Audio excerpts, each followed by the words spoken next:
Avec l'équipe du Club de l'été, on voulait aussi vous offrir un coup de cœur, Victoria Bedos. Je l'ai évoqué hier. La semaine dernière, j'ai vécu un chamboulement émotionnel en allant voir une pièce qui s'appelle Darius. Elle n'en est pas remise. Non, je m'en suis pas remise. C'est l'histoire de Claire. C'est la maman de Darius, qui est un jeune homme qui est atteint d'une maladie dégénérative.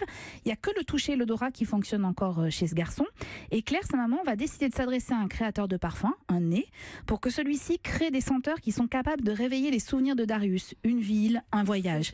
Il y a deux acteurs qui portent ce texte magnifique de Jean-Benoît Patricot. C'est Dominique Pinon et Clémentine Sélarié. Et normalement, si tout va bien, Clémentine Sélarié est avec nous ce matin. Bonjour Clémentine. Bonjour. Comment allez-vous? Super. Bonjour Clémentine. Bonjour Victoria, bonjour tout le monde.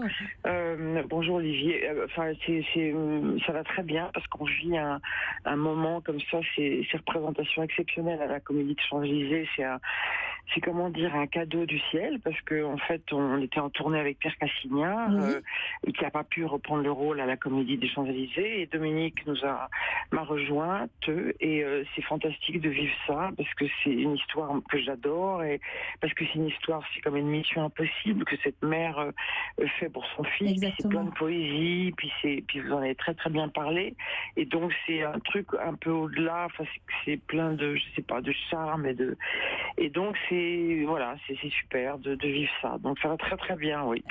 Vous savez qu'en plus vous avez embauché la meilleure attachée de presse de Paris pour défendre ce spectacle en la personne des Baroques. Ça fait 3 jours qu'elle ne nous parle que de Darius.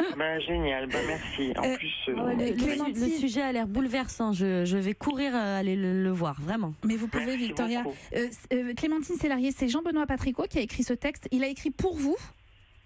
Non, mais il me l'a donné. Il est venu me le donner après un spectacle qui s'appelait 24 heures de la vie d'une femme que j'avais joué au Rive Gauche. Il est venu comme ça, il m'a offert, c'était très impressionnant d'ailleurs, quelqu'un qui vient comme ça, puis qui vous offre un texte main dans la main, comme ça. Et puis, voilà, et j'ai eu un coup de foudre total. Tout le monde a eu un coup de foudre d'ailleurs. Anne Bouvier aussi, la metteur en scène. La metteur en scène qui fait un travail formidable. Ouais. Voilà, et tout ça. Et ça s'est fait avec une espèce de... Enfin, il y a un truc magique dans cette pièce, en fait. Il y a quelque chose... J'en parle d'autant plus ce matin que je fais un appel général aux gens qui sont pas forcément accros, qui viennent au théâtre, parce que ce soir, moi, j'ai très peur.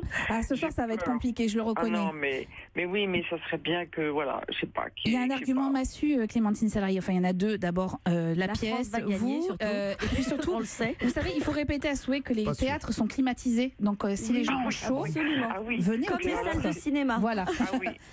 Non, vraiment. Il faut vraiment ce soir, venez, je vous en supplie. J'allais dire les femmes, mais pas que les femmes. Les hommes, tout le monde, mais bien sûr. Non, mais ceux qui enregistrent le foot, par exemple, ils enregistrent, puis ça va être compliqué. Savoir qui a gagné. Enfin bref. Clémentine, comment vous faites pour retrouver l'énergie chaque soir? Parce que je vous ai vu en pleurs et je vous ai imaginé éreintée à la fin de la représentation. Non, pas du tout. Vous êtes pleine d'énergie? Non, parce que vous savez, l'énergie...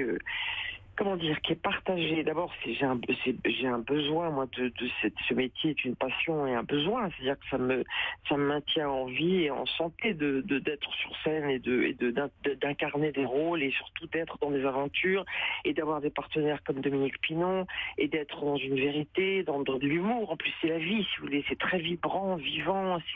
Il y a quelque chose d'exceptionnel dans cette aventure, dans cette histoire.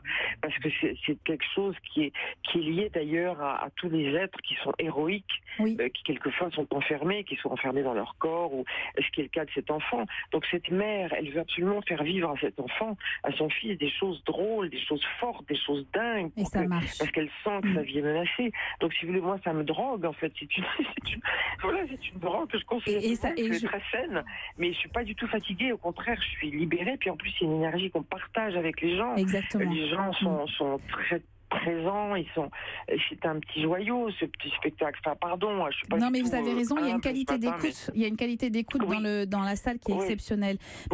Merci infiniment, Clémentine Sélarié. C'est tellement précieux. Non, mais il y a Sandrine. Et je voulais juste vous lire un petit message. Sandrine, une de nos auditrices, elle nous a envoyé ce message hier soir. Je suis allée voir cette pièce en mars 2017 au Théâtre des Mathurins. Clémentine avait comme partenaire Pierre Cassignard. Je suis lessitiophile, collectionneur d'échantillons de parfums. J'ai appris un mot. Et quand j'ai entendu Clémentine Clémentine parlait de sa pièce chez Ruquier, je me suis dit que c'était une pièce pour moi. Et comme vous, j'ai été scotchée. On sent ce qu'ils échangent, on est dans les odeurs. J'ai vraiment adoré cette pièce. Voilà. C'était encore un petit mot pour vous. Merci infiniment, Clémentine Sélarié. Super chouette. Merci Darius, c'est une pièce à voir à la Comédie des Champs-Élysées jusqu'à la fin du mois. Allez-y. Victoria Lopedoise, je vous propose